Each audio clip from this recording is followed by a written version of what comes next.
우리 흔히 기독교를 말씀의 종교라고 그렇게 얘기를 합니다. 왜냐하면 창세기 처음 시작을 보면 하나님이 이 세상을 지으실 때 손으로 지으시거나 다른 것이 아니라 말씀으로 세상을 창조하셨기 때문에 그렇습니다.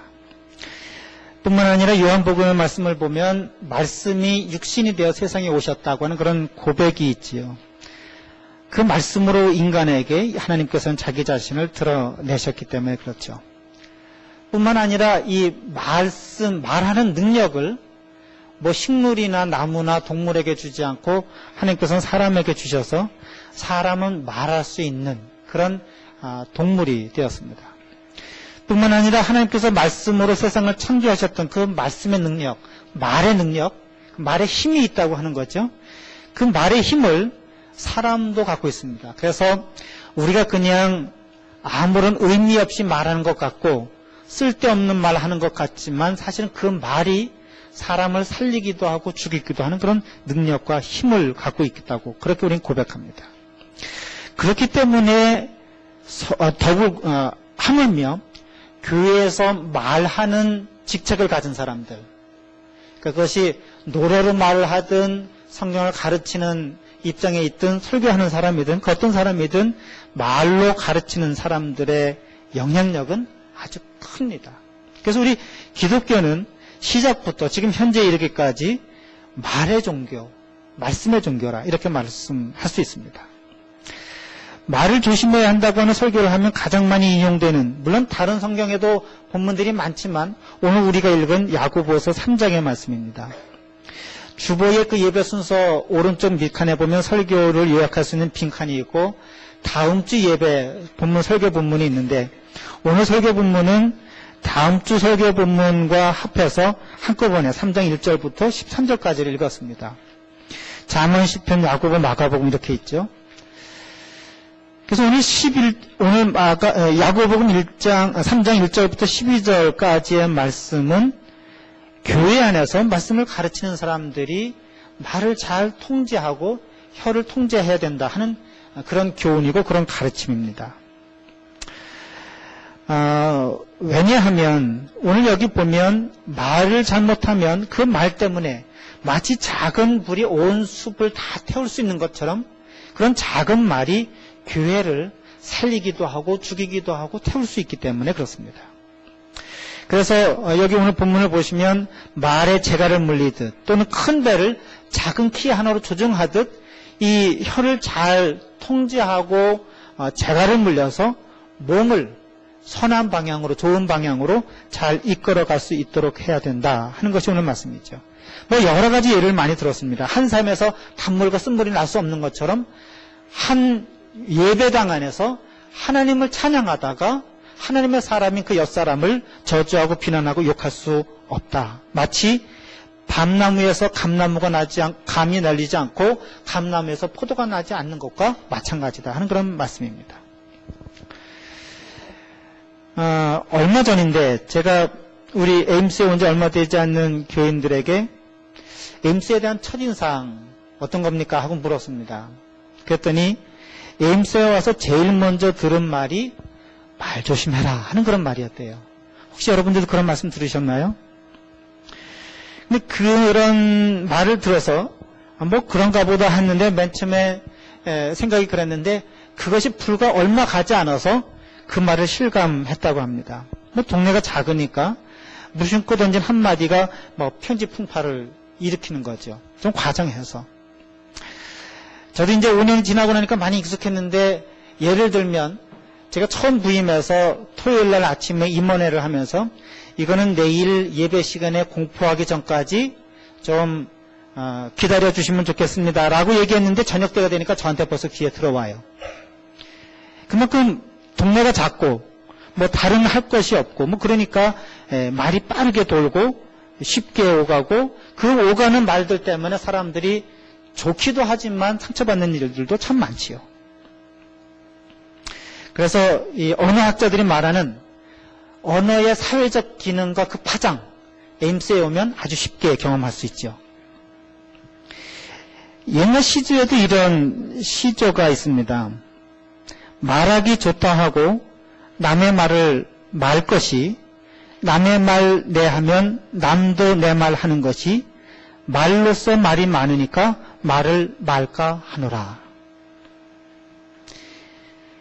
가는 말이 고와야 오는 말 있다. 뭐 이런 얘기는 많이 들으셨겠지만 가루는 칠수록 고와지고 말은 할수록 어떻게 될까요? 거칠어집니다. 좁은 입으로 말한 것 넓은 치맛자락으로도 못 막는다. 말 많은 집안은 장맛도 쓰다. 말이라고 다 말이냐? 말이 말 같아야 말이지. 이런 말도 여러분 잘 들으셨죠? 다 같은 얘기입니다. 오늘 3장 6절에도 보면 물론 이런 표현에 대해서 다 긍정하지 않을 수도 있습니다. 왜냐하면 혀가 악하기만 한 것은 아니니까요.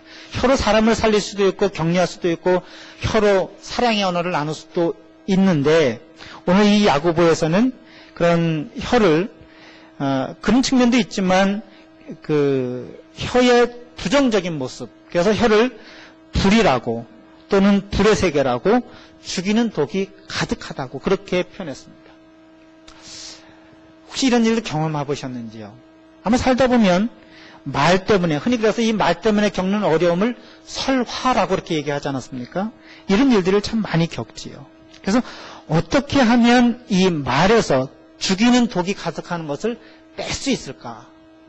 자, 여러분, 혀는 이렇게 죽이는 독이 가득합니다. 여러분 조심하십시오. 그냥 하면 조심해야지 하고 넘어가면 그만 아니겠습니까? 그래서 오늘 이렇게 자료를 찾다 보니까 독이 되는 말버릇, 득이 되는 말습관 이런 그런 책이 있습니다. 그래서 그 책의 제목을 주보에다가 적어놨습니다. 이 페이지 여러분 보시죠. 독이 되는 말버릇, 득이 되는 말습관.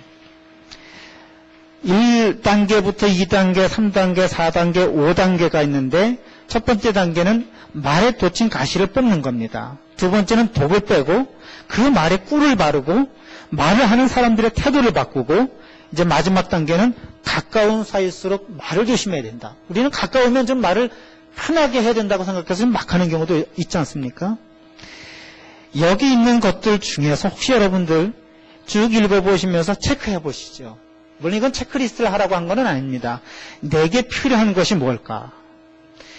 첫 번째 스텝에서 저는 가만히 보니까 사람들에게 돋친 가시를 말하면서 많이 떼뿜을 때 어떤 말을 사용할까 보니까 과장된 말을 많이 합니다. 난 절대 그런 적 없어.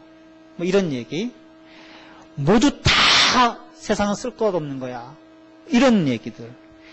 과장된 얘기를 참 많이 합니다. 물론 그런 이유는 이해를 하죠. 그만큼 마음속에 그런 이야기를 하고 싶은 얘기가 많다고 하는 겁니다. 여러분들은 첫 번째 스텝에서 어떤 얘기들을, 어떤 가시들을 많이 사용하시나요?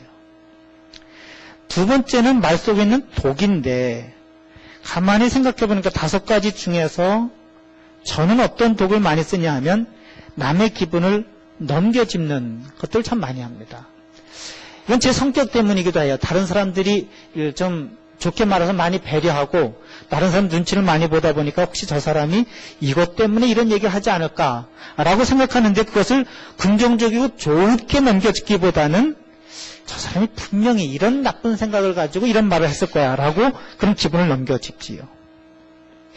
어떻습니까? 이 두 번째 스텝에서 여러분들이 사용하는 말 속에 담겨져 있는 많은 독들, 불쾌한 정보들 참 많지요.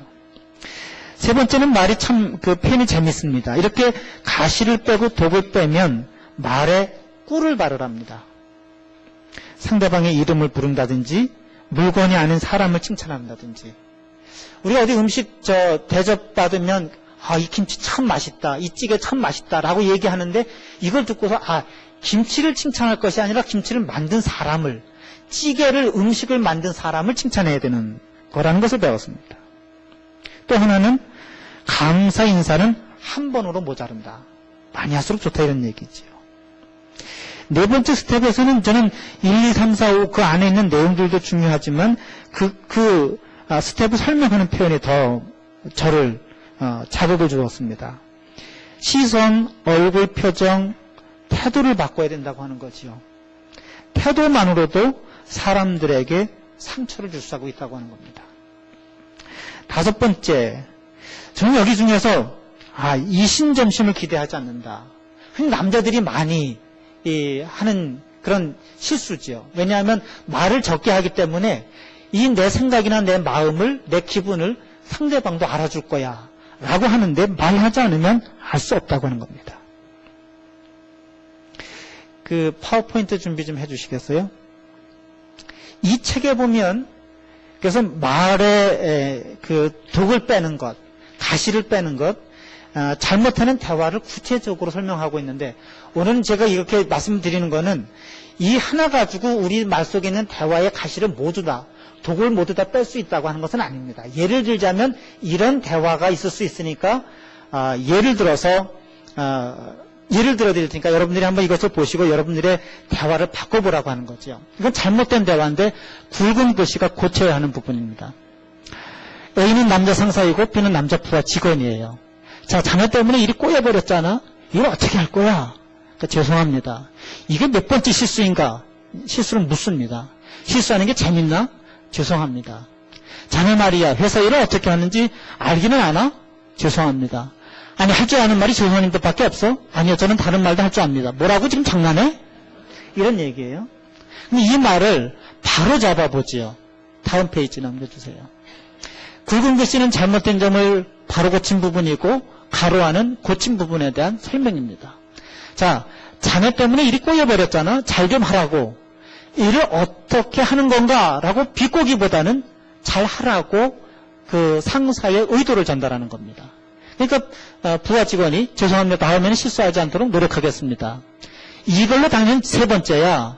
자네 자꾸 같은 실수를 반복하지 말라고. 근데 아까는 뭐라고 얘기했냐면 이게 몇 번째인지 아나? 그러니까 이게 스스로에게 내가 몇 번 실수를 했는지를 물어보는 거잖아요. 근데 상대방에게 실수한 횟수를 대답하게 하는 것은 후력감을 안기는 일이랍니다. 상대방이 뻔히 불쾌할 것을 알면서도 실수하는 게 재밌나?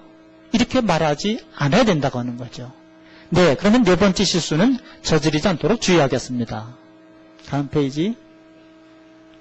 모르는 게 있으면 나한테 확실히 물어보고 하란 말이야. 일을 어떻게 하는지 알기는 아나 하고 질책하지 말고 물어보는 것을 물어보라. 이렇게 말하는 겁니다. 잘 알겠습니다. 다음부터는 꼭 여쭙겠습니다. 앞에 대화에서 죄송합니다라고 하는 말만 연달할 이유는 대답하기 곤란한 질문만 또는 질문했다가는 괜히 한 대 얻어맞을 그런 질문만 하니까 대답을 못하는 거지요. 아까 시조의 예도 그렇고 이 독이 되는 말습관이라고 하는 독이 되는 말버릇, 득이 되는 말씀값도 그렇고 이 책에서 얘기하는 이런 대화들도 그렇고 사실 우리가 많은 얘기들을 하면서 살지만 사실은 저는 무의식적으로 그러지 않는다고 봅니다. 반드시 사람들에게는 생각하는 게 있는 거죠. 그 감정이나 그 가시나 그 독이 다른 사람들을 향해서 내뿜는 겁니다. 이것이 말이 갖고 있는 힘 중에서 부정적인 모습의 아주 대표적인, 아주 좋지 않은 그런 예지요. 말을 잘 통제하는 것, 혀를 잘 통제하는 것 참 어렵습니다. 제가 10번, 100번 얘기해도 아니 오늘 야고보서의 말씀을 20번 읽는다 하더라도 말을 통제해야지, 혀를 통제해야지 라고 얘기를 해도 그것이 10년, 20년, 30년 해봤던 말 습관이고 더군다나 그 말을 할 때는 내가 어떤 자극을 받았던 것이 내 마음속에 있기 때문에 그것이 나쁜 감정이든 좋지 않은 인포메이션이든 그래서 그것 때문에 내 마음이 상해서 독을 뿜는 것이든 그것이 있기 때문에 말을 통제한다고 하는 건 참 어렵지요. 근데 말을 통제해야만 혀를 잘 다스려야만 사람의 관계도 좋고 내 인격도 고매하게 지킬 수 있습니다. 그래서 오늘 목사님의 그 설교를 들어보니까 이런 제안이 있어서 참 좋다 해서 여러분들에게 좀 소개하려고 합니다. 말을 할 때 3가지 질문을 해보십시오. 이건 자꾸 연습해야 됩니다. 한 번에 되는 건 아니지 않겠습니까? 첫 번째는 이런 질문입니다.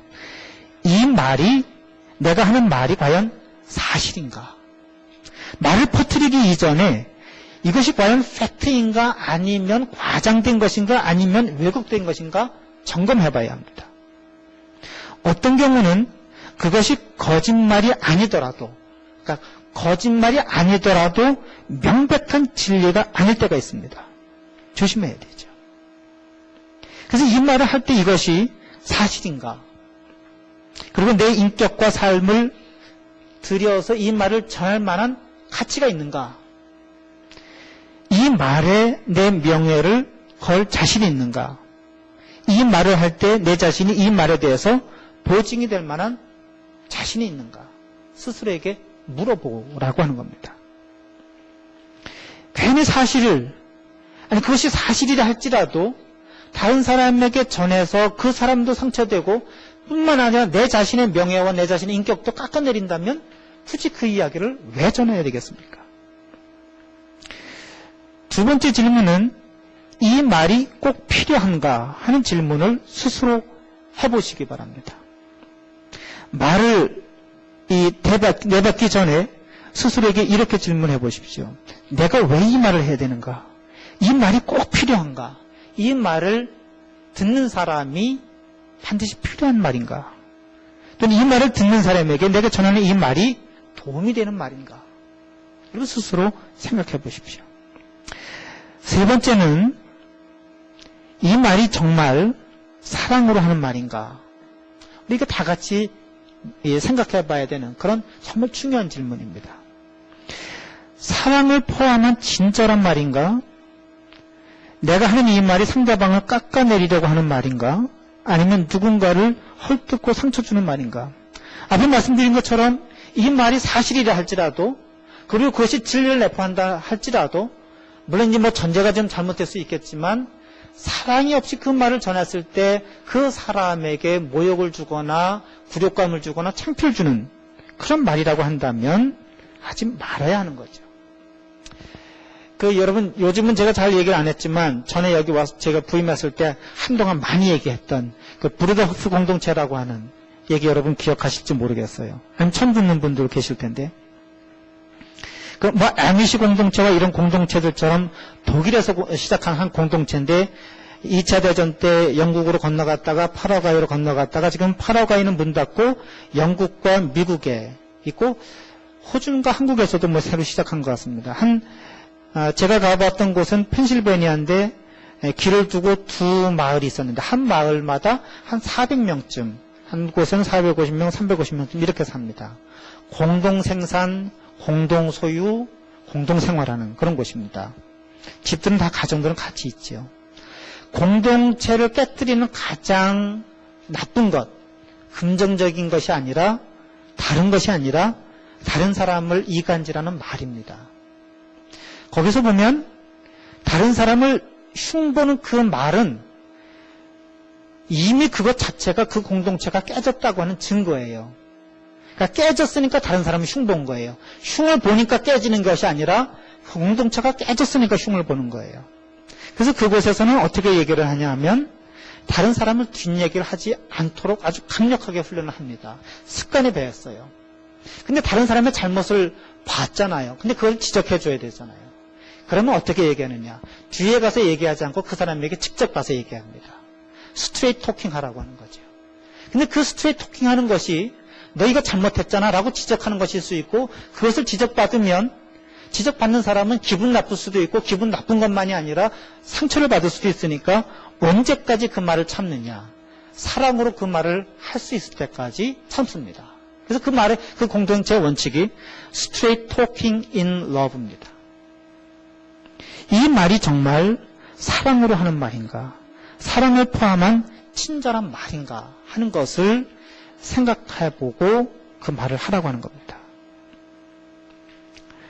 네, 여러분, 오늘 이 성경 말씀을 읽으면서 야고보서의 3장에 있는 이 말씀이 그냥 이렇게 좋은 말하고 바른 말하고 사랑이 담긴 말하라고 하는 그런 언어 습관을 바꾸는 언어 생활에 관한 말씀이라고 생각한다면, 또는 그렇게 설교를 한다고 한다면 저는 이 성경 말씀을 아주 심각하게 축소하는 그런 말씀이라고 이해합니다. 오늘 성경 본문을 보시면 맨 앞에 1절, 2절을 보시면 이 성경의 말씀이, 이 서신의 말씀이 누구에게 주는 말씀인가요? 독자가 누구입니까? 선생 또는 선생이 되고자 하는 사람들입니다. 그래서 심지어는 이 야고보의 저자는 우리와 같이 선생이 되려고 하는 사람이 많지 않았으면 좋겠다. 그런 말씀까지 합니다. 왜냐하면 선생들의 무지한 말 때문에, 그 무지에서 오는 바르지 못한 말 때문에 교회가 어지럽게 됐기 때문에 그렇습니다. 그렇게 선생들에게 혀를 조심하라고 하는 이유는, 선생들은 누구나 다 말을 많이 하기 때문에 말을 많이 하다 보면 실수를 하게 돼 있죠.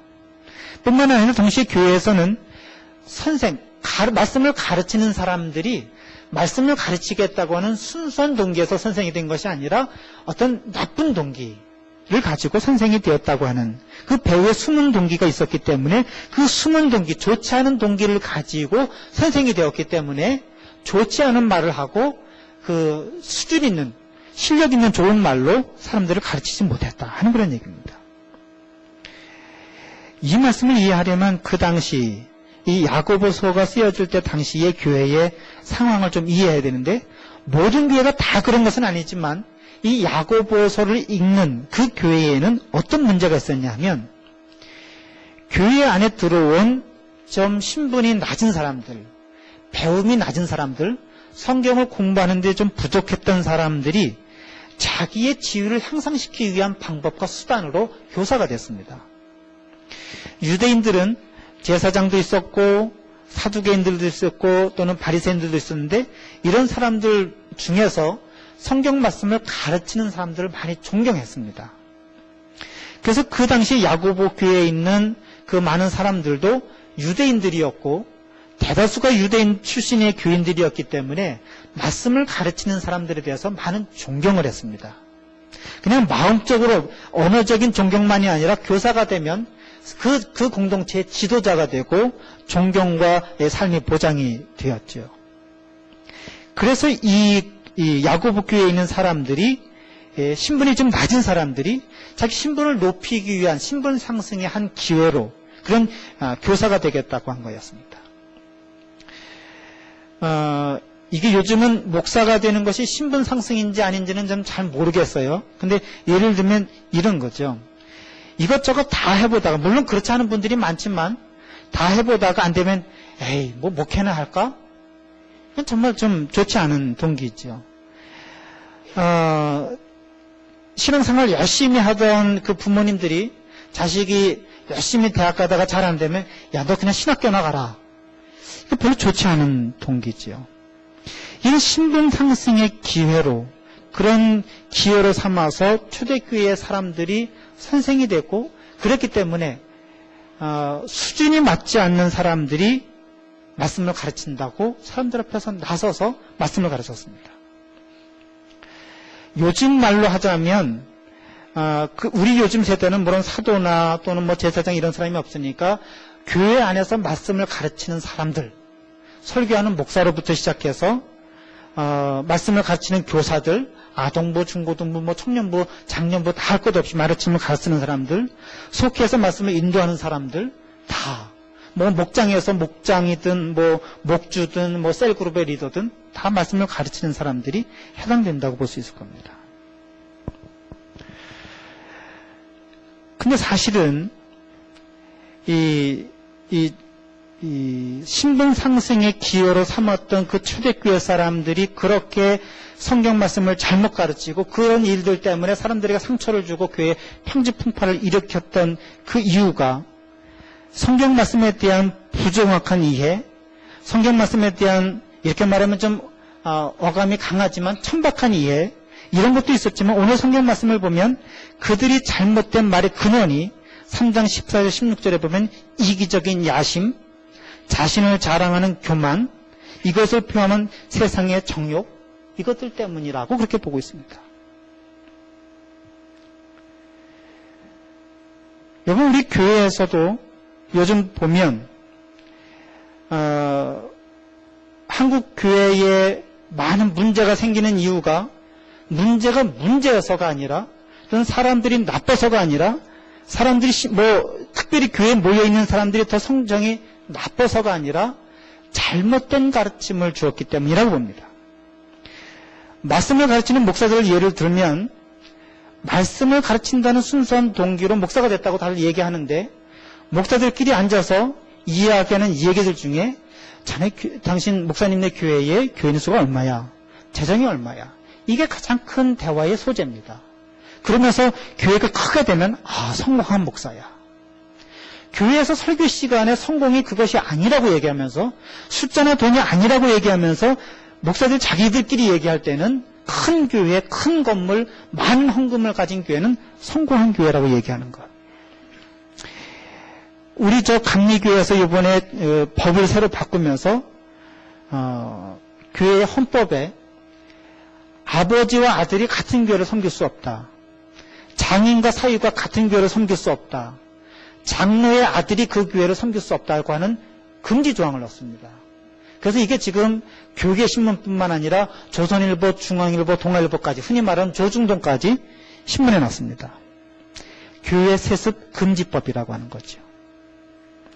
그렇게 교회를 사유하면서 사람들에게 하나님의 말씀을 위해서 봉사하고 헌신하라고 가르쳐주면 그것이 바른 것이 아니라 이기적인 야심이고 자기 자신을 자랑하는 교만이고 세상을 향한 정욕이지요.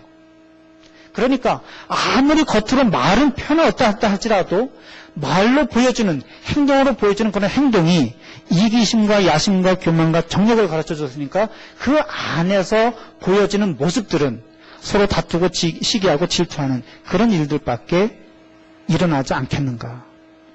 어떻게 다른 일들이 일어날 수 있겠습니까? 미국에 와서 제가 경험한 것 중에 하나가 뭐냐면 이민교에 와서 보면 이민교의 특징 중에 하나가 교인들이 자기 가시욕이 강하다고 하는 겁니다. 굉장히 강합니다. 근데 이해할 수 있는 게 보면 다들 다 똑똑하세요. 한국에서 그래도 한가락 다 하시던 분들이고 중상층에 살던 계신 분들이고 다 인류대학 나오신 분들이세요.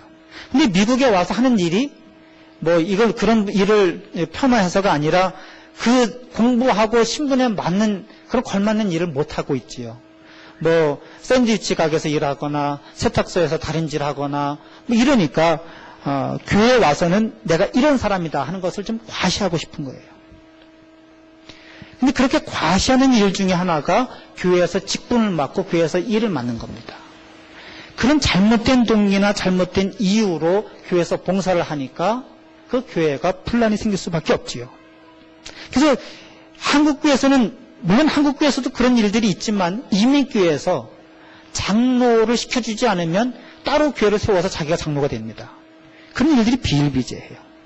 왜냐하면 잘못된 이기심 때문에 잘못된 동기에 그 불순한 이유 때문에 가르치는 일을 하고 섬기는 일을 하고 교회에서 봉사를 하기 때문에 그런 일들로 인해서 교회가 분란이 생기고 어려움이 생긴다고 하는 것이죠. 그래서 야고보 이 저자는 아예 말을 많이 하면서 죄를 짓는 그 일, 선생의 일은 심판을 많이 받게 되니까 되도록이면 선생을 하지 말라고 그렇게 말하고 있습니다. 하더라도 혀를 잘 통제하라고 그렇게 말씀을 한 거지요. 저는 말씀드린 것처럼 이제 이렇게 야고보 사도가 말을 조심하라고 얘기를 했는데 이 야고보의 대안은 뭐겠습니까? 그냥 말을 조심하면 조심이 되는가? 아니면 그때 당시는 이렇게 독이 되는 말버릇, 득이 되는 말습관 이런 게 없어서 그랬는지 모르지만 야고보 저자도 나름대로 우리에게 대안을 제시해 주었습니다. 그것이 뭐냐면 첫 번째는 올바른 지식, 수준 높은 지식을 가져야 한다고 하는 겁니다. 이것은 여러분들이 공부하는 기계공학이나 컴퓨터공학 그런 얘기가 아니라 교회에서 말씀을 가르치는 사람들이기 때문에 하늘로부터 오는 지혜, 성경 말씀에 대한 다른 지식, 가르치는 사람들은 수준 높은 성경에 대한 이해를 가지고 있어야 한다고 하는 겁니다. 그래서 선생은 말로만 가르치려고 하지 말고 그의 말이 하늘로부터 왔음을 증명하라고 합니다. 그 말이 과연 하늘로부터 온 지혜인지 사람들에게 드러내서 보여야 한다고 하는 거죠. 그래서 그냥 착하고 좋은 말이 아니라 올바른 성경 지식에 근거해서 가르쳐야 한다고 하는 겁니다. 제가 이제 올해는 집회를 통해서 성경 공부를 다 같이 하자고 하는 그런 방침을 세워졌기 때문에 뭐 다른 제자 성경 공부 이런 것을 많이 하지 않습니다. 근데 기회가 되고 여러분들이 하겠다 그러면 저는 여기 말씀을 가르치러 온 사람이기 때문에 말씀을 같이 함께 공부하고 싶습니다. 뭐 가르치면서 제가 공부를 많이 하니까. 그런데 어떤 교우에게 제가 말씀을 공부하라고 왜 공부를 안 하냐고 막 다그쳤더니 왜 성경을 공부해야 되냐고 물었습니다. 많은 지식을 갖기 위해서가 아니라 성경을 내가 이만큼 이런 프로그램에 참여했다고 하는 것을 사람들에게 과시하려고 해서가 아니라 첫 번째는 바른 신앙을 갖고 바른 삶의 기준을 갖고 살아야 되기 때문에 그렇습니다. 아까 말씀드린 것처럼 생각에서 삶이 나옵니다. 생각에서 말이 나옵니다. 그 사람이 어떤 신앙, 어떤 철학, 어떤 생각을 갖고 있느냐에 따라 그 사람의 삶의 방향이 바꿔지지 않습니까? 그렇기 때문에 바른 지식, 성경에 대한 바른 이해 있어야 합니다. 물론 더 나아가서 가서 잘 가르치고 말씀을 전하는 사역을 하면 좋지요. 근데 중요한 것은 그보다 먼저 성경에 대한 높은 이해, 바른 이해, 깊은 이해가 필요합니다. 두 번째 이 야고보에서의 그 주는 대안은 뭐냐 하면 지혜의 온유함으로 그 행함을 보여야 된다고 하는 겁니다. 13절에 있습니다. 하늘로부터 온 지혜를 가진 사람은, 다시 말하면 성경에 대한 올바른 지혜를 가진 선생은 그 삶 속에서 성결함과 화평과 관용과 양순과 긍휼이 있고 편법과 거짓이 없는 의의 열매가 나타나는 자여야 한다고 하는 겁니다. 반대되는 것은 14절, 16절에 있는데 시기, 다툼, 경쟁, 거짓, 소란, 악한 일들. 다시 말하면 시기와 다툼이 있기 때문에 문제가 생기는 것이 아니라 문제가 있기 때문에 바른 지혜를 갖고 있지 못하기 때문에 시기와 다툼이 생기는 겁니다.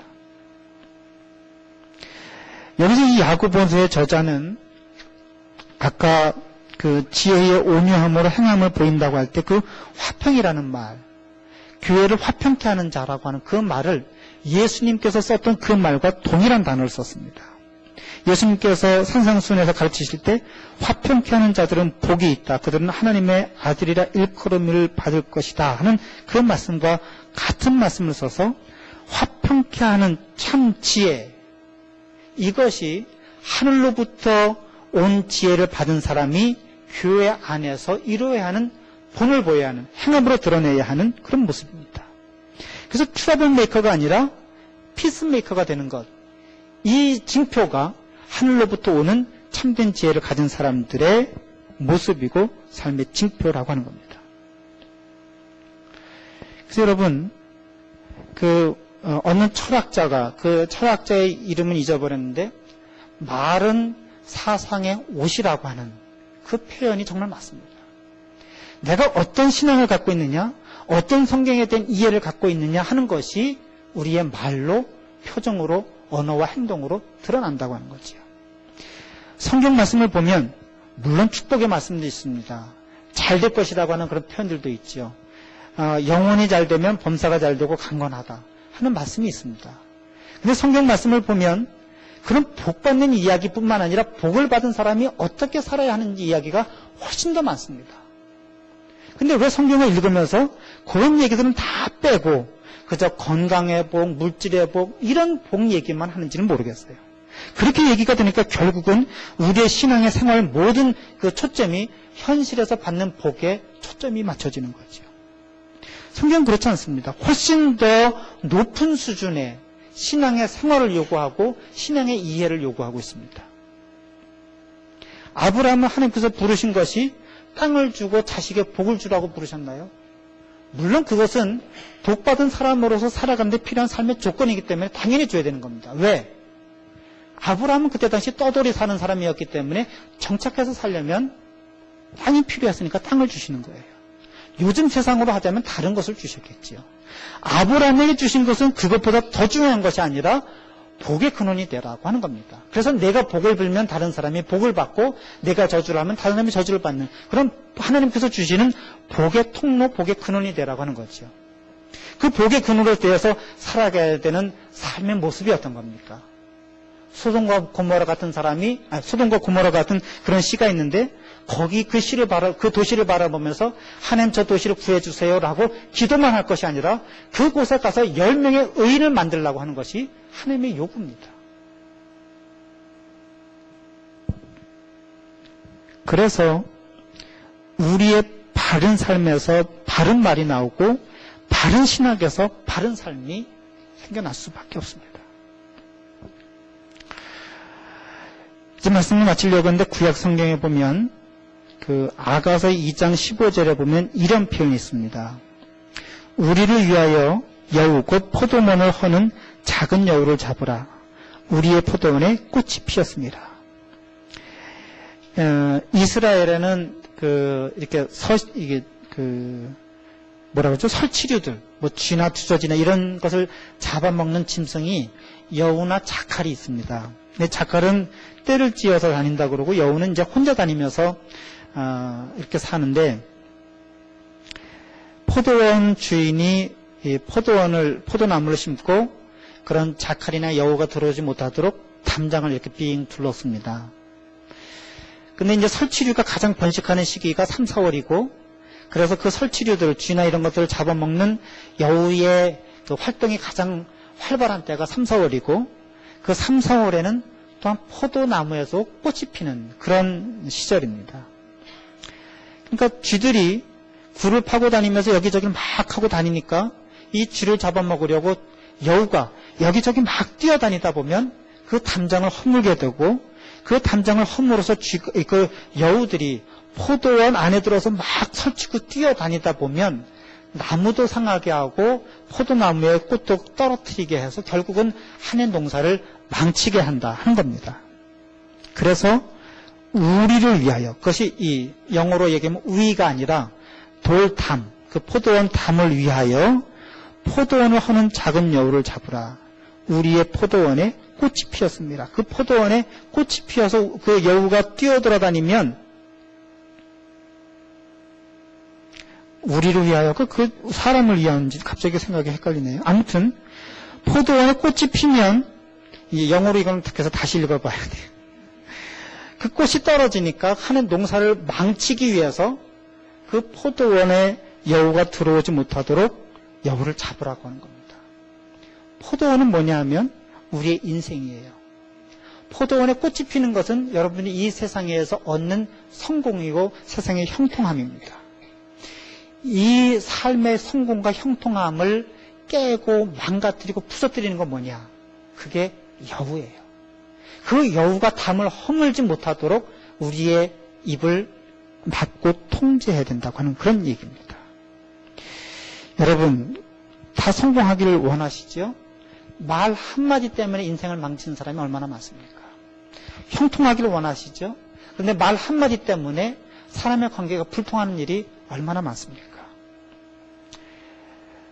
몇 가지 예를 들어서 이렇게 말씀을 드렸지만 일상생활에서도 특별히 자식과 부모와 사이에서 말 때문에 아이들의 인생을 망치고 상치고 상처 주는 일들이 얼마나 많습니까?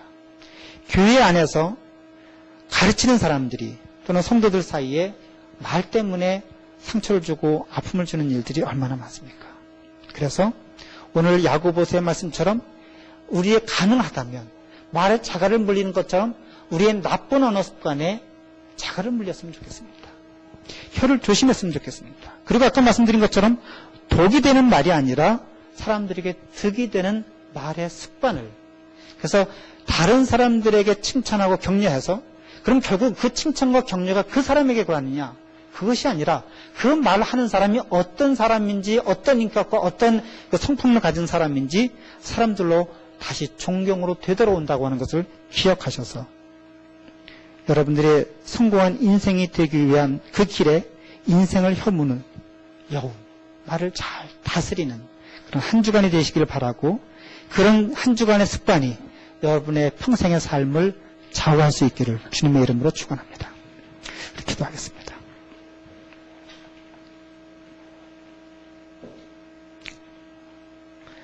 같은 입으로 하나님을 찬양하면서 그 입으로 또 하나님을 찬양하는 옆 사람을 비난하고 흉보고 비판합니다. 한 삶에서 짠물과 단물이 같이 나올 수 없는데 저희들의 입에서는 쓴 말과 단 말이 같이 나옵니다. 하나님, 쓴 말에는, 상처 주는 말에는, 독을 주는 말에는 입을 닫게 하시고, 사람들을 격려하고 칭찬하고 높이는 말에는, 또 하나님을 찬양하는 말에는 아낌없이 쓸 수 있는 저희들 되도록 인도해 주시옵소서. 그렇게 살기로 마음속에 결심합니다. 이 결심이 흔들리지 않도록 성령님께서 지켜 주시옵소서. 예수님 이름으로 기도합니다.